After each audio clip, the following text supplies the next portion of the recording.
喺非洲嘅草原上，夏天嘅黃昏，夕陽慢慢落下，天空被染成咗橙色。大象爸爸係呢一帶嘅大象群首領，佢帶住象群四處尋找食物。每日大象爸爸都小心翼翼咁保護住象群，免受其他動物嘅攻擊。有一日，小鳥們又嚟揾小象玩耍，小鳥們飛嚟飛去，叫住小象小象出去玩，一齊玩啊！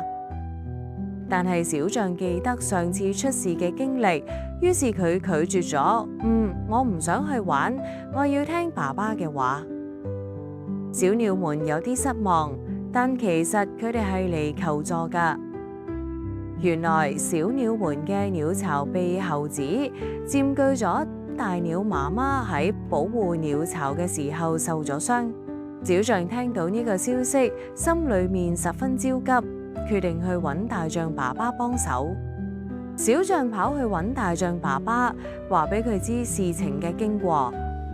大象爸爸聽之後，即刻話：我哋要幫助小鳥們，俾我帶你去。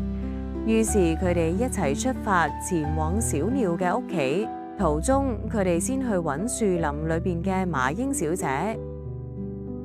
小鳥們話俾小象知，猴子們都害怕麻鷹小姐嘅飛行速度同埋高度。大象爸爸呼喚麻鷹小姐，話俾佢知小鳥們嘅困境。麻鷹小姐聽後即刻同意幫忙。跟住佢哋去揾羚羊先生。羚羊先生係草原上嘅醫生，可以幫助治療受傷嘅大鳥媽媽。當佢哋到達大鳥嘅巢附近嘅時候，猴子們睇到麻鷹小姐喺空中飛翔，嚇得四處逃竄。於是小鳥們嘅巢又返到咗安全嘅狀態。羚羊先生立即開始為大鳥媽媽治療，使用佢從草藥中提煉嘅藥水。大鳥媽媽漸漸好轉，小鳥們非常高興，非常感謝羚羊先生嘅醫治。最後，小鳥們一齊向小象們道謝，唔該謝你哋嘅幫助，我哋家又安全啦。小象亦都感謝大家嘅幫助，心裏邊感到非常開心。